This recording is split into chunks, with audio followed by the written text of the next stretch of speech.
Chers amis, le business n'a jamais été aussi compliqué. Les gens se battent en publicité. Les coûts publicitaires n'ont jamais été aussi chers. Les gens se battent en organique. Sur YouTube, tout le monde fait les mêmes miniatures. Sur Instagram, tout le monde fait les mêmes réels. Et sur TikTok, n'en parlons même pas. Dans cette vidéo, on va décrypter comment. Je dis bien comment. Pour de vrai, c'est sérieux. Là, je suis en train. Ok. Bienvenue dans le dataset putain de numéro 1. On est parti. Tous les putains de mois de vidéo passent pendant putain d'un mois. Bref, tout ça pour dire, désolé, je me suis laissé avoir par les émotions. La solo podcast plus dataset, c'est beaucoup d'émotions. Dans cette vidéo, on va voir concrètement, vraiment, on va parler de plusieurs sujets. On va parler de la preuve, de pourquoi est-ce qu'il y en a pour qui il y a tout qui... Vous savez quoi, je vais même pas vous dire les sujets du jour. Preuve et pourquoi il y en a pour qui il y a tout qui marche. Surtout, annonce, pour ceux qui ne savent pas, tous les mois d'août. Au mois d'août, je sors une vidéo par jour pendant 31 jours. Et aujourd'hui, c'est la première vidéo. Et quoi de mieux de commencer le premier dataset par un solo podcast. Alors... Juste, fais en sorte, sois sûr d'être bien abonné parce que demain il y a une vidéo, après-demain il y a une vidéo. Le sujet de demain, on va parler de mon cheat code et vous le verrez pas venir. C'est ce cahier-là. C'est ce cahier-là. Vous le devinerez jamais, ok? C'est un cahier Hermès carrément. Dites-vous, j'achète jamais de marque, mais là, bref, faut pas manquer les vidéos. C'est vraiment le cheat code numéro 1 de toute ma vie entière. Je vous en ai jamais parlé. On en parle demain, vous allez voir. Et pour ça, il faut absolument s'abonner une vidéo par jour. Et en plus... vous allez voir, il va y avoir des événements. J'ai bien préparé les datasets cette année-là. Il y a des événements. Bref, rentrons dans le vif du sujet. Sois sûr de bien être abonné. On sort une putain de vidéo par jour pendant 31 jours d'affilée. Je vais vous emmener. Vous allez voir. Je ne vais pas vous spoil, mais ça va être vraiment génial. Bref, j'ai une bonne et une mauvaise nouvelle à vous annoncer. On va commencer directement. Je ne vous ai pas donné les sujets. J'ai une très mauvaise nouvelle à vous annoncer. La mauvaise nouvelle, et je sais, c'est que j'ai plus de cheveux. J'ai plus de cheveux longs. J'ai plus les cheveux courts. Oh putain, j'ai raté la mauvaise nouvelle, l'annonce de la mauvaise nouvelle. Putain les gars, c'est la merde. Ça, c'est la mauvaise nouvelle. C'est que c'est vraiment très bizarre. J'aimais bien le crâne rasé. Je peux même avoir une coupe de cheveux maintenant. C'est n'importe quoi. Bref, mauvaise nouvelle maintenant. Bonne nouvelle maintenant. La bonne nouvelle, c'est que là, tout le monde est en vacances. Ça veut dire, tout le monde est en vacances. Ça veut dire que à part toi et moi, il n'y a personne qui bosse. C'est que nous, les seuls cons qui sommes en train de bosser en putain de mois d'août. Donc alors, la nouvelle, c'est que les gens qui font de l'argent, ils sont en vacances dans le sud de la France. Ils sont en vacances un peu partout. Sud de la France, parce que c'est un peu la hype du moment. Cannes, Monaco, etc. Tout ça. Ils sont là-bas. Pendant que nous, on est en train de bosser. Et ça, c'est la bonne nouvelle. Profitez, peuple. Profitez, concurrents. Je vous invite pendant que nous, on va bosser, ok? Est-ce que vous êtes prêts? Parce que cet été-là, alors je sais qu'il est déjà bien entamé, ça va être la fin d'une longue, en tout cas personnellement, la fin d'un long chemin, ok? Pendant que tout le monde est en train de pas travailler, moi je suis en train de double down sur le business. Et c'est le moment où tu double down et où tu dépasses tes concurrents, et là où tu prends des places, parce que comme je l'ai dit dans l'intro, tout n'est que compétition. Bref, tout ça pour dire, la bonne nouvelle, c'est que les gens sont en vacances. La mauvaise nouvelle, c'est que j'ai trop de cheveux. Mais il faut passer par là un moment pour avoir des cheveux, donc on fait ce qu'on peut. Maintenant, avant de commencer dans le solo podcast, j'aimerais juste vous dire un truc rapidement, histoire que tout le monde rentabilise le temps. Donc on va commencer direct par le truc renta. Première chose, tu vois, tu as du trafic qui va sur tes pages, tu mets un Google Tag Manager et ensuite tu te mets du retargeting en Native Ads à partir du Google Tag Manager. Tu prends les gens qui ne convertissent pas et tu les retargetes avec ton G-Tag Manager. C'est bon? Tout le monde est rentable du coup sur ce temps. Merci, du coup je viens de te faire gagner beaucoup d'argent grâce au retargeting Google Tag Manager. Maintenant, on peut rentrer directement dans le vif du sujet du solo podcast. Maintenant que voilà, c'est bon, tu as gagné de l'argent, on attaque. Ok, j'aimerais revenir donc sur le premier sujet, sur j'ai tout délégué pendant une semaine. J'ai vraiment tout délégué, sauf Telegram. J'étais sur Telegram et j'ai tout délégué à toute ma team et j'aimerais vous partager mon retour d'expérience sur ce que ça fait de vraiment tout déléguer pendant une semaine. C'est vraiment un retour d'expérience que je vous fais. J'ai tout délégué, j'ai rien fait, j'étais juste sur Telegram et micromanager entre guillemets l'équipe. Ok. D'ailleurs, je reviens sur ce que je viens de dire il y a un instant. Vous n'êtes pas obligé de le faire en Native Ads, vous pouvez le faire sur n'importe quelle source que vous voulez, le retargeting. Alors, j'ai tout délégué pendant 7 jours. J'aimerais venir jour 1, jour 2, jour 3 jusqu'à jour 7. Et puis, de toute façon, vous avez les sujets, même si, voilà, ça, c'est vraiment très intéressant. Parce que j'ai beaucoup appris sur le management, sur déléguer, sur le recrutement. J'ai recruté, viré, analysé vraiment qui savait à quoi. Et bref, vous allez voir, c'est un retour d'expérience intéressant. À noter que j'étais À noter que bon, j'étais sur plusieurs business en même temps, donc voilà, je gérais plusieurs teams qui étaient indépendantes en même temps. Donc j'ai vraiment, c'est pas propre à un business, les retours d'expérience, mais propre bon, à deux business qui est quand même moins de variance. Il y a 2 fois plus d'échantillons. Donc, j'ai tout délégué pendant 7 jours. Voici ce que j'ai appris. Chose numéro 1, la grosse claque que je me suis prise, c'est que j'étais pas si utile que ça dans mon business. Et moi, j'étais persuadé d'être la clé de mon business. Et au final, je vais pas dire que je sers à rien, mais que mon opérationnel a très très peu de valeur ajoutée. Alors, ça on le sait, tout le monde le sait. Ce que je vous dis, c'est que je le savais déjà en amont, et là je l'ai vraiment réalisé en mode, en fait je sers quasiment à rien. C'est-à-dire que on a baissé la team, on est en tout et pour tout, si je prends les 2 teams, on devait être 13, 14. Ça change quoi de passer de 14 personnes à 15 personnes? Bah, tu as un gain de productivité de 7,5%, ça change rien. Ça change rien du tout. En fait, surtout moi, ça change rien en fait. Je préfère recruter quelqu'un, boum, le payer 2-3 cas par mois. C'est la grosse première réalisation que j'ai eue, c'est que je ne sers à rien en opérationnel. Être derrière l'ordinateur ne rapporte que très peu d'argent à mon entreprise. En vrai de vrai. Voilà. Deuxième truc, donc premier point, et la deuxième partie de ce que j'ai compris, c'est que du coup, à quoi je sers? À quoi je sers fondamentalement dans mon entreprise, dans mon business, dans ma société, dans ma quête j'ai créé une personne morale qui a pour objectif de maximiser ses profits. Quel est mon rôle dans la quête de cette personne morale, donc de ma société? Quel est mon objectif? À quoi je sers? Est-ce que je suis vraiment utile? Et c'est la question que je me suis posée. Et la réponse à cela, c'est évidemment oui, que je suis utile. Enfin, si je faisais rien, rien ne se passerait. Et donc, j'ai analysé ce que j'ai vraiment fait pendant cette semaine, à savoir du micromanagement, mais surtout, donner la vision. Qu'est-ce que ça veut dire donner la vision? Parce que quand on dit donner la vision, on est en mode... On pense direct à Apple, Steve Jobs le visionnaire, et puis oh putain, mais ça veut dire quoi concrètement avoir la vision? En tout cas, je vais vous donner ce que moi je veux. Avoir la vision, on pourrait le dire sous une autre forme, qui est donner la direction à suivre. Ok? Si par exemple on se dit, donc la team elle va exécuter ce que tu dis. Si toi par exemple tu dis, oh, faut lancer de la ads. Ok. Qui dit ça? C'est toi qui dis faut lancer de la ads. Et après la team lance la ads. Si par exemple toi tu fais que des vidéos YouTube, ok, imaginons. Tout ton trafic il vient de YouTube. Et à un moment tu dis faut lancer de la ads. Bah, c'est pas ta team qui va se dire faut lancer de la ads, recruter les gens pour lancer de la ads et, et lancer la chaîne d'automatisation de production. Donc, je servais à ça. À avoir les idées et à donner les idées dans la réalité. À partir de ça, je me dis, ok, donc c'est ça, je considère avoir la vision. Ou par exemple, moi je fais que de la ads et me dire, ok, on va passer à faire de l'organique. Ça, c'est la vision. Et mon taf n'est pas de... Je vais évidemment dire monter des vidéos, c'est évidemment pas mon taf. Mon taf n'est évidemment pas de même recruter quelqu'un. Je sais pas si c'est mon taf encore aujourd'hui. Je pense que ça l'est encore un peu. Mais ça dépend de l'importance de la personne. Mais voilà. Donc mon taf en tant que fondateur, en tant que CEO, de ce que j'observe, qui a vraiment de la valeur ajoutée, c'est la vision et mettre en place l'exécution de cette vision. Et pas exécuter cette vision. Vraiment, c'est très important de faire la différence. Je reprends l'exemple. Ou alors, je dis que je veux reprendre la création de textes de vente et qu'on en a 10, on a 10 textes de vente. Et là, je veux faire des webinaires. Bah, c'est pas mes copywriters qui vont se dire « Oh, Valère, il faut qu'il fasse des webinaires. » C'est moi, tout at the top, qui dois avoir l'idée tout en haut de faire des webinaires, recruter les copywriters pour faire les webinaires, apprendre à la team quelles sont les différences entre webinaire et VSL classique, etc., etc. Donc, mon rôle, c'est d'avoir des idées et de penser à ça. Et je dis pas que c'est le tien. Ça dépend où est-ce que tu en es dans ta carrière entrepreneuriale. Néanmoins, je pense qu'il y a une fausse croyance qui est que ça arrive beaucoup plus tard que prévu.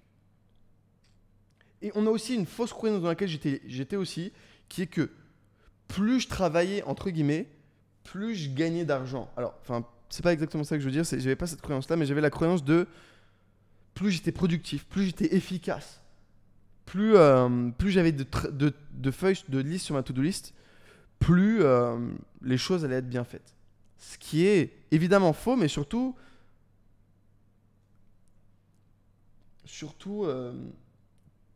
déproportionné vis-à-vis de ton niveau. C'est-à-dire que je pense qu'il y a un moment où tu as beaucoup de choses à faire, il y a un creux, tu as moins de choses à faire, et après, tu as beaucoup de choses à faire. Je pense qu'il y a un range entre 50K par mois et 5 millions par mois, dans lequel tu as un creux où tu as de moins en moins de choses à faire. Ouais, peut-être 3 millions par mois. Et après, ça revient exponentiel, tu as énormément de choses à faire. C'est mon avis. On va voir, je suis toujours pas à 5 millions par mois. Bientôt, j'espère. On verra. Voilà. Donc, si mon rôle, c'est de avoir la vision, si mon rôle, c'est de prendre des décisions, vraiment, il faut que je mette les choses en place pour maximiser ça. Et non pas que j'ai besoin de faire de l'opérationnel, et non pas que j'ai besoin de faire du micromanagement, chose que j'ai fait pendant la semaine. Si par exemple, on va reprendre l'exemple de « Oh, je me dis, il faut faire de l'organique, parce que je fais que de la ad. » Bon, ok. Comment est-ce que je vois les TikTok comment est-ce que je vois la création de contenu, que ce soit même blog? Comment est-ce que je vois tout ça? Est-ce que c'est mon rôle de penser à ça? Ou est-ce que mon rôle, c'est pas simplement de se dire il faut faire de l'organique? Maintenant, une deuxième question se pose à cela. Est-ce que ce n'est pas créer une structure de coût énorme pour quelque chose dont tu ne sais pas s'il va être rentable? Alors, normalement, il va être rentable si tu l'y as pensé. Mais justement, c'est la chose la plus rentable parce qu'en tant que CEO, on est en mode, on ne peut pas mettre énergie illimitée partout. Il faut faire un choix entre organique ou scaler la ads, par exemple. Tu ne peux pas faire les deux. Je bois juste de l'eau rapidement. De la Voss, ça fait plaisir. J'ai plus de gourde. Donc, tu as pris ta décision, tu te dis qu'il faut faire ça. Qu'est-ce que tu fais? Est-ce que tu micromanages les gens en mode, oh non, le TikTok, il faut le faire comme ça. Oh non, il faut le faire. Ou alors, tu recrutes tout un système qui fait ça pour toi. Sauf que, rappel, tu n'as pas le droit de travailler. Donc tu dois, avec ta team actuelle, créer un système qui recrute des gens. Et en fait, c'était ça l'expérience que j'ai vraiment adoré. C'est que, partie 1, j'ai mis en question mon rôle dans mon entreprise. Partie 2, j'ai aussi mis en question le rôle de mes employés et de ma team overall dans mon entreprise. C'est que vraiment, je pouvais faire un call dans lequel je lui disais, comme un prompt super large, comme si tu dis à ChatGPT, lance les ads, et lui, il va te faire le funnel building, te faire des créatives, le montage, et lancer tout ça. Et d'autres, où c'était vraiment du micromanagement de con. Et donc, ce que je me suis dit, la conclusion que j'ai tirée après cette semaine-là, c'est que j'avais besoin de personnes qui micromanageaient à ma place. Donc, j'ai recruté, dans ma tête, je les appelle des micromanagers. Mais en gros, c'est des gens avec un QI élevé au multitasking. Donc, c'est-à-dire, on va dire, je parle comme ça, mais qui sont capables de multitasker. C'est-à-dire que moi, quand je te dis, imagine je te recrute, j'ai besoin d'un monteur pour une VSL. Truc tout con. Quelles sont les consignes pour la VSL? Est-ce que c'est jusqu'à présent, c'était moi qui disais, salut, voici le SOP qu'on utilise pour nos VSL. Si tu as des questions, n'hésite pas. Ah, j'ai des questions, je répondais, je perdais du temps. J'ai recruté quelqu'un qui s'occupe de recruter, onboarder, tout ça. Alors ça paraît tout con, parce qu'à présent, c'est moi qui le faisais. Pour me concentrer sur la chose que je fais le mieux, avoir la vision et prendre des décisions pour le business. Et avoir le nez dans la compta et analyser les décisions. Ce qui m'a du coup donné, et d'ailleurs c'est ce que j'ai gardé, parce que ça fait 1 mois que j'ai fait ce défi. Désolé, c'est un peu long, mais on arrive sur vraiment ce qu'il y a à l'intérieur. L'intro est un peu longue sur ce sujet-là. Ce qui m'a vraiment sorti du défi, ce que j'ai vraiment gardé de ce défi-là, c'est déjà les gens que j'ai recrutés, ce que j'ai mis en place après, mais surtout l'analyse plus longue et plus concrète de mes décisions. Parce que vu que j'ai plus de temps pour analyser mes décisions et j'ai plus de temps pour prendre des meilleures décisions. Et j'ai aussi plus de temps pour mettre des bonnes décisions dans mon cerveau. Exemple. Pourquoi est-ce que lire c'est bien? Parce que lire, tu mets des idées en in et du coup tu sors des idées en out. Tu mets des bonnes idées à l'intérieur, tu ressors des bonnes idées. C'est tout con, c'est aussi simple que ça. Voilà pourquoi je lis. Parce que ça me donne des bonnes idées. Il y a des gens qui ont des bonnes idées qui rentrent dans mon cerveau. Du coup, quand j'ai des idées, c'est des bonnes idées. C'est tout con. Input, output, process, output. Input, process, output, feedback, pardon. Environnement. Exactement. Donc, tout ça pour vous dire que j'ai pu me concentrer sur vraiment avoir du feedback sur mes décisions. Prendre des meilleures décisions et vraiment me concentrer sur décision, vision. Ce que j'ai donc dû faire, c'est donc... Et d'ailleurs, j'en ai aussi parlé de tout ça sur mon Telegram, sur une partie.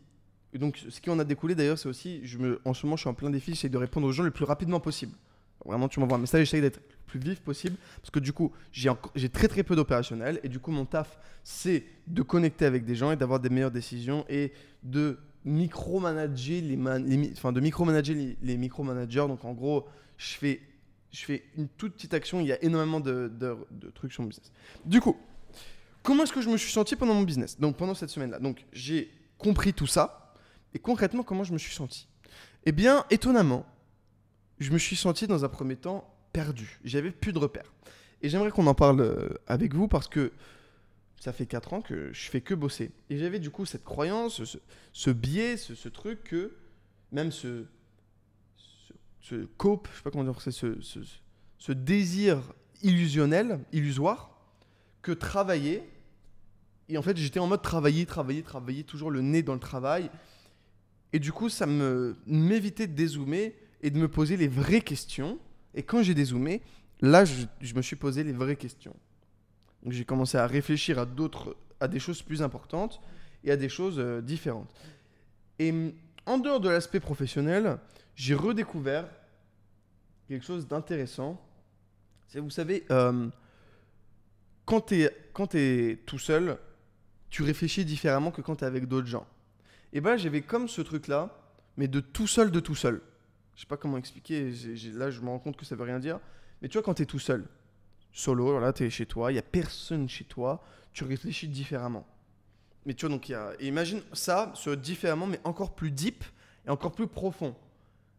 Et ben j'ai eu ce truc-là parce que j'avais plus vraiment à penser au business. J'étais pas en prévention, j'étais en réaction. C'est-à-dire qu'avant, j'étais toujours en prévention, réaction, il y a un problème, boum, je le fais, j'anticipe les problèmes, il y a ça à faire, boum, je le fais, bam, bam, bam, bam, bam, bam, bam. Maintenant, c'est quelque chose n'est pas compris, j'envoie. Si j'ai une idée qui me passe par la tête avec, par exemple, lancer l'organique, je lance l'organique. Ok? Et donc, d'un coup, je découvre un tout nouveau monde. Je découvre le monde de... Le business, ma valeur ajoutée dans le business, ce ne sont que mes idées. Je vous l'ai déjà dit, mais... Et là, je suis en mode, mais putain, j'ai juste à avoir des idées. Et donc, je me concentre sur avoir des bonnes idées. Et tout ça, ça se passe dans un délai de 7 jours. Et c'est bizarre de se concentrer sur avoir des idées. C'est comme si je te dis, vas-y, pense. Allez, pense. Je me dis, ok, vas-y, je pense. Alors, à quoi je pense? Bah là, je pense que je dois penser à un truc. Au début, c'est comme ça. Et puis après, très deep, tu commences à te poser... Enfin, en tout cas, c'est ce qui m'est arrivé. J'ai commencé à me poser des questions, notamment sur... si j'ai plus besoin de travailler. Enfin, plus vraiment besoin de travailler. C'est un nouveau paradigme qui s'ouvre à moi.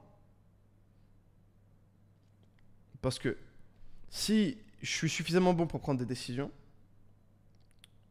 que je pense je suis, pour l'instant, enfin, je me démène pas trop mal. En fait, je sais pas. Parce que si je prenais des meilleures décisions, je serais beaucoup plus riche. Mais je suis pas mauvais, on va dire. Je suis pas excellent, je suis pas mauvais. Je pense que notre net worth est juste proportionnel à la qualité des décisions qu'on prend et quand on les prend. C'est toute une question de timing. Et vraiment, alors, ton net worth est proportionnel à la qualité de tes décisions et au son timing. Point à la ligne. Point. C'est tout. Parce que tu peux te dire, je fais du dropshipping maintenant. Excellente décision. Enfin, whatever. Je commence le business maintenant. Excellente décision. Mais tu dis, je commence le business il y a 7 ans. Meilleure décision. Donc, qualité de la décision sur timing. C'est vraiment le net worth. Pareil en investissement. Ok, un sujet, je reviendrai un petit peu après dans ce podcast si j'ai le temps, parce que là, je déborde un peu. Donc, parce que ça a vraiment changé mon shift. En fait, c'est mon shift du mois, en fait, littéralement, parce que j'ai fait ça. Le défi, je l'ai fait le... Oh, bon, peu importe. Je l'ai fait il y a un mois, quoi. Donc, ça fait un mois que j'ai vraiment mis des choses en place comme ça. Et donc, je commence à me poser des questions, vraiment analyser sur à quoi je sers. Et du coup, tout un nouveau champ de réalité qui est qu'en fait, du moment que je peux prendre des bonnes décisions, je suis bien vu dans ce business-là. Donc, c'est quelque chose que je fais, du coup, récemment, c'est que je suis payé pour faire du decision making pour d'autres gens. En gros. Enfin, j'ai fait ça sur 2 fois. Un gars en e-com et un gars sur un autre gars. Un gars sur un autre business dont je dirais pas. C'est-à-dire que le mec, il m'appelle, il fait Valère, c'est pas non plus beaucoup, c'est 5%. Valère, tu fais quoi dans cette situation? Laisse-moi réfléchir. Boum, boum, boum, boum, boum. Ok. Voilà. Et c'est ça qui a vraiment de l'importance. au final. Et du coup, mon conseil, c'est le plus rapidement possible. Désolé, c'est un tout petit peu décousu, mais je pense que vous voyez la ligne directrice quand même. Mon conseil, c'est le plus rapidement possible, non pas se sortir de l'opérationnel, mais créer un système dans lequel ton decision making peut être fait rapidement et mis en place. C'est donc ce que j'ai mis en place après la semaine. Donc je peux retravailler. Donc et j'ai pas perdu d'argent. C'était ni flat, ni en baisse, enfin, c'était comme prévu, tu vois. Pendant cette semaine où j'ai tout délégué. Mais quand je te dis tout délégué, c'est que j'ai pas travaillé. Alors j'étais sur l'ordi sur Telegram sur l'ordi. Voilà. Donc la première chose que j'ai mis en place après ça, après avoir pété les plombs et juste désiré travailler parce que c'était une remise en cause de ma... Parce que tout se passait bien sans que je travaille, j'étais en mode j'avais besoin de travailler pour que tout se passe bien, c'était une croyance qui était fausse, une croyance que j'ai découverte qui était vraiment fausse du moins à mon niveau et je suis en mode ok bon bah comment faire et puis voilà, je vous ai raconté toute l'histoire. Maintenant, basé sur ce postulat-là, qu'est-ce que je fais? Ce que j'ai mis en place, c'est tout simplement quelqu'un qui recrute pour moi parce que jusqu'à présent c'était moi qui recrutais, qui faisait les interviews pour moi. Alors je fais encore des interviews parce que voilà, j'aime bien faire des interviews sur certaines personnes. Et puis voilà. Maintenant, j'ai les recrutements et j'ai juste les idées. Donc, quand j'ai une idée, quand j'ai une décision que je prends, une analyse que je prends, eh bien, je dis à la team recrutement, on fait un call avec toutes les équipes. Yo, j'ai envie de faire ça. Je pense que c'est le meilleur pour la société. Du coup, ils me font, ok, on se refait un call dans 3 jours avec les personnes qu'il faut recruter et un plan. Parfait. Je leur partage aussi comment est-ce que je vois le plan. C'est-à-dire, ok, on va commencer d'abord par attaquer, je reprends l'exemple de l'organique, mais on va commencer par attaquer, on va faire du podcast, et puis le podcast, ensuite on va le découper, et puis on va le découper, et puis surtout un truc important pour les podcasts, c'est avoir des invités, donc il me faut une liste d'invités aussi. Ok, boum, 3-4 jours plus tard, on se refait un call. Salut Valère, alors on a tout pensé, alors voilà, il nous faudrait tant de monteurs, ça coûtera tant. Pour les invités du podcast, on aura tant, qui je pense pourraient être intéressés. En tout cas, voici le pool de personnes qui en ce moment font des podcasts et qui sont dans la même niche, perte de poids par exemple. Super. Donc voici le budget, voici les KPI, et voici tout ça. Et voici les gens qu'on va recruter. Ok, bah super, faisons cela, je débloque le budget. Est-ce qu'il y a une jauge d'erreur entre est-ce qu'il y a peut-être plus de gens, la deadline, etc. Comment on s'organise pour recruter? Ok. Ah tiens, ça on pourrait le recruter sur mon canal Telegram. Je sais que par exemple j'ai beaucoup de monteurs. Ok, bon bah parfait, on fait un form pour le Telegram. Exemple. Et puis voilà.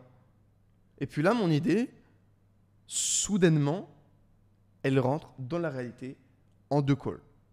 Et donc c'est la réalité dans laquelle je travaille. Donc j'ai relancé entre-temps mon business d'infoprenariat auquel je suis vraiment, que je lançais, que j'ai mis un peu en pause concrètement. On a refait des énormes chiffres très très rapidement. J'étais impressionné par ça. J'en parlerai peut-être un peu plus tard. Donc j'avais mis en gros sur pause pendant 2-3 mois mon business d'infoprenariat perte de poids aux US pour me focus sur un second business, donc qui est aujourd'hui un business au même niveau en termes de revenus.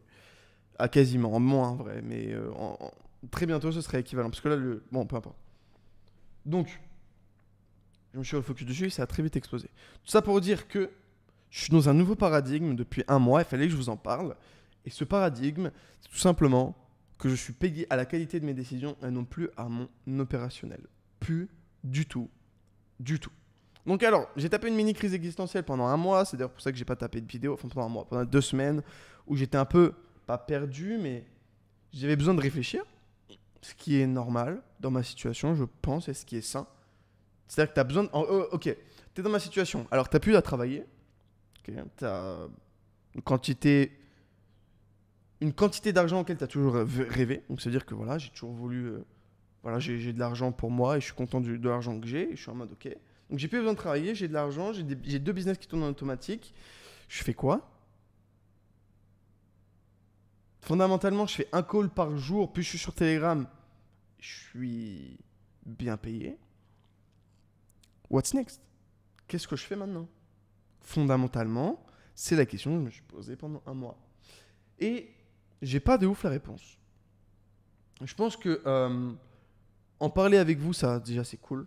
Et surtout en parler avec vous, là à travers les datasets, parce que je rappelle, on fait une putain de vidéo par jour pendant 31 jours. Et en plus, on a prévu plein de trucs qui vont arriver pendant, des trucs cool.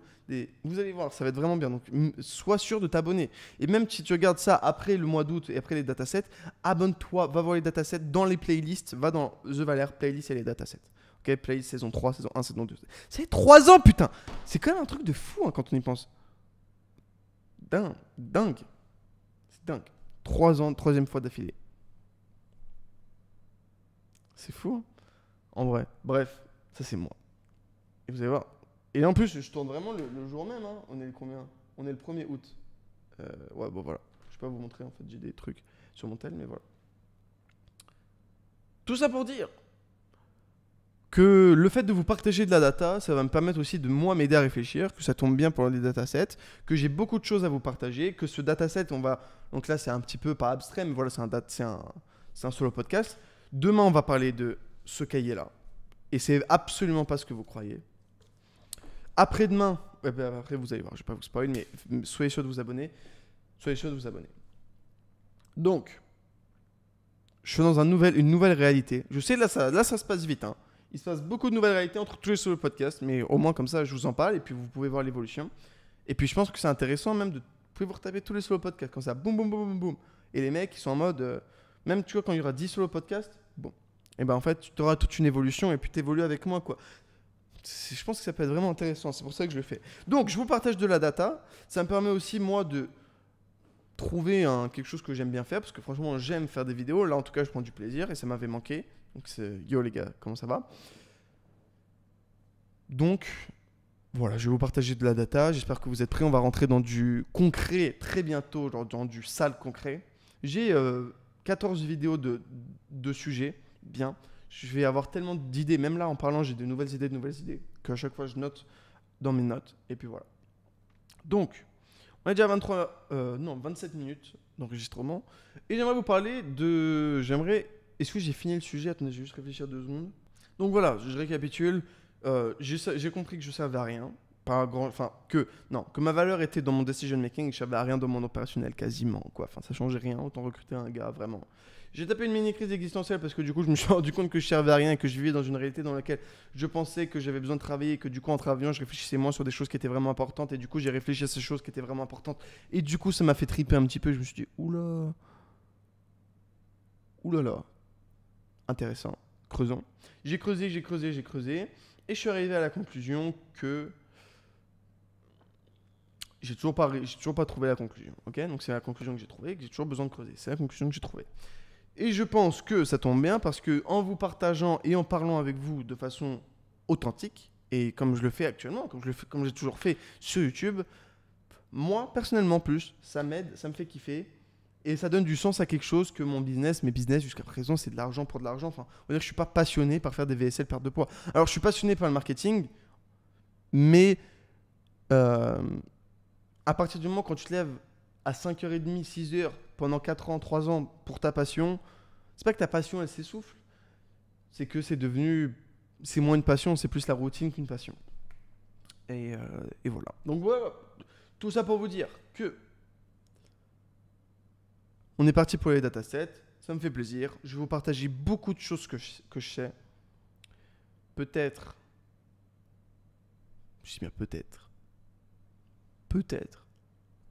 qu'à un moment, Business OS, je sais pas. On verra. J'en sais absolument rien. Peut-être qu'il y aura... Après, sera dispo. Peut-être qu'il y aura très peu de places de dispo.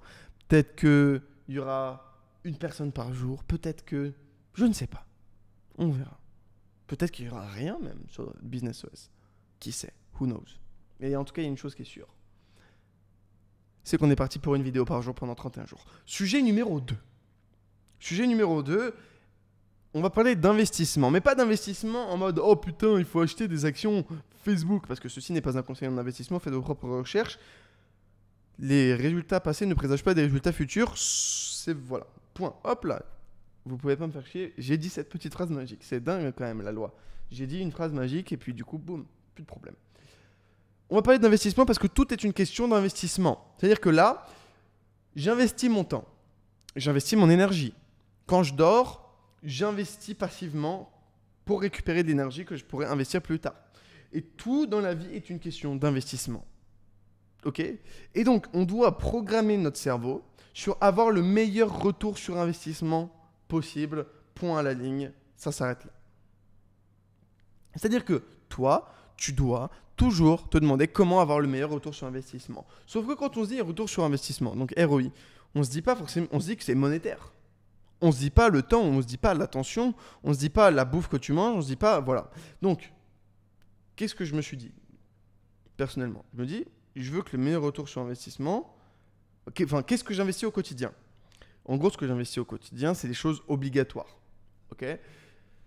Je mange, je dors, j'utilise mes organes à longueur de journée, je travaille, j'ai des outils, j'ai un corps, etc. Tout aussi, j'ai de l'argent. Quoi qu'il se passe, même si je prends aucune décision, qu'est-ce qui est usé? Ok? Mon temps, mon énergie, mon focus, mes réflexions, etc.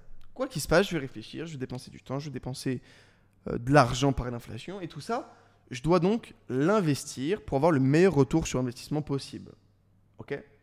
Et donc, je dois utiliser mon temps. C'est logique ce que je vous dis. Je dois utiliser mon temps pour avoir le meilleur retour sur investissement de mon temps. Maintenant, la question qui se pose, quelle est la métrique de cet investissement? Alors évidemment, quand tu investis de l'argent, tu attends de l'argent en retour. Souvent. Par exemple, quand tu te dépenses dans une glace, tu n'attends pas de l'argent en retour, tu attends du plaisir. Mais on va dire qu'en termes d'investissement, quand je dis investissement d'argent, tu attends de l'argent, tu investis dans le S&P 500, tu attends de l'argent du S&P 500. Ok, c'est simple.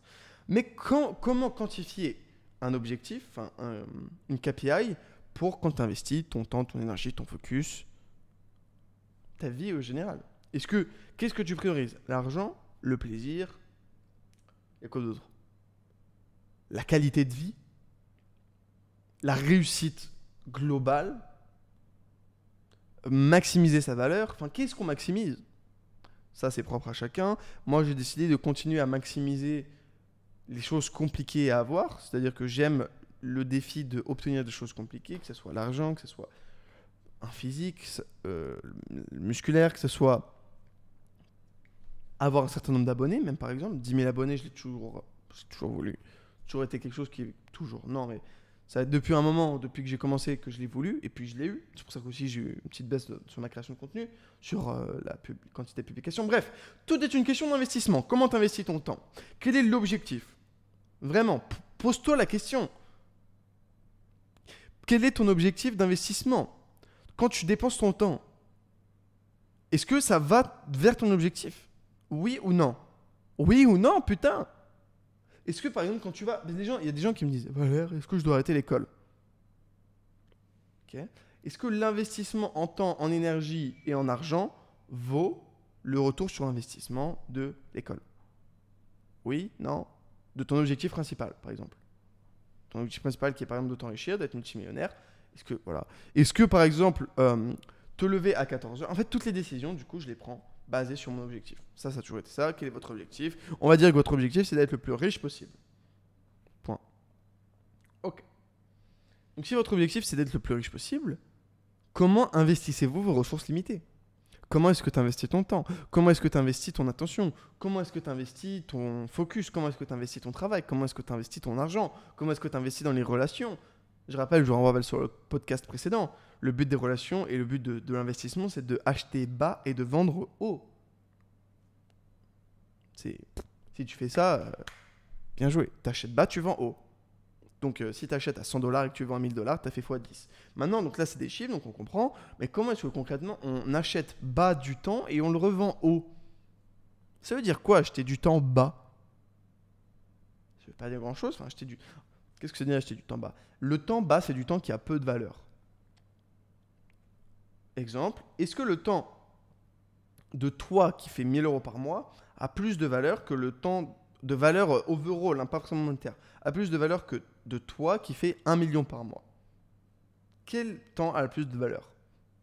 C'est évidemment le temps du mec qui fait 1 million par mois, parce que son temps, le champ des possibilités, il est énorme. Pas seulement parce qu'il a de l'argent et que du coup une heure vaut X euros, mais plus parce qu'avec tout l'argent qu'il a, il peut faire beaucoup plus de choses et le champ des possibles est beaucoup plus multiplié. Très bien. Pareil pour les idées. Quel est le buy low, sell high? C'est tout simplement avoir les idées le plus rapidement possible, avoir la data, le knowledge le plus jeune possible. C'est-à-dire que quand tu apprends quelque chose à 12 ans, en fait, de tes 12 à tes 100 ans, en fait, tu as cette information et tu bases ta vie sur ça. Si à 12 ans, tu apprends comment faire de l'argent, cette information elle a plus de valeur de l'avoir à 12 ans que de l'avoir à 50 ans. C'est évident. Tout le monde est d'accord avec ça. Si je sais faire de l'argent à 12 ans, c'est mieux que de savoir faire de l'argent à 50 ans. Parce que le retour sur investissement est... Ok. Donc maintenant qu'on va quelque part et qu'on arrive à quand même comprendre c'est quoi le buy low, sell high, donc l'acheter bas et vendre haut, comment est-ce qu'on fait concrètement dans les ressources qui nous sont limitées? Parce que là, j'ai l'impression que les gens sell low, ils vendent bas. Donc en gros, tous les jours, c'est comme si on t'envoyait 24 euros. Et tous les jours, tu vendais ton temps, t'achetais du temps, enfin, pardon. T'achetais de la merde, comme si tu disais t'achetais de la malbouffe. Et tu dépensais ton temps dans de la merde. Tu dépenses dans des mauvais investissements de merde. Hop là, tu les brûles. Tu les dépenses au lieu de les investir. Ça, c'est des gens. Ils dépensent au lieu d'investir. Tout, exactement. Très bonne métaphore. Voilà. Ils dépensent au lieu d'investir. Et c'est stupide.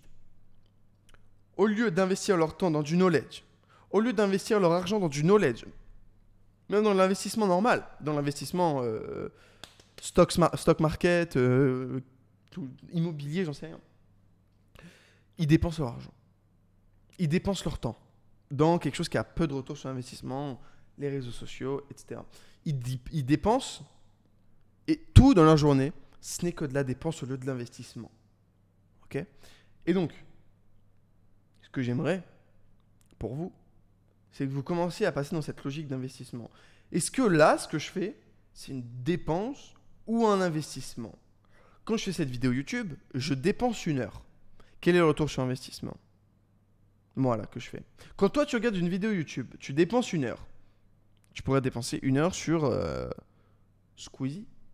Tu vas rigoler, ça va être super drôle. Il y aura des guests super géniaux. Un mec qui va sortir le prochain film génial. Ou alors tu peux regarder cette vidéo-là, très peu de cuts, quasiment aucun. Moi qui parle sans montage. On parle business, on parle de comment se développer, comment investir son temps, comment était... Enfin, tu vois ou pas de la différence de value, ok, d'investissement. Et donc, ton objectif, que ce soit ton attention, ton temps, etc., c'est d'avoir le meilleur retour sur investissement de toutes les énergies que tu dépenses. Énergie monétaire, énergie de l'attention, etc. Au lieu de dépenser comme un con.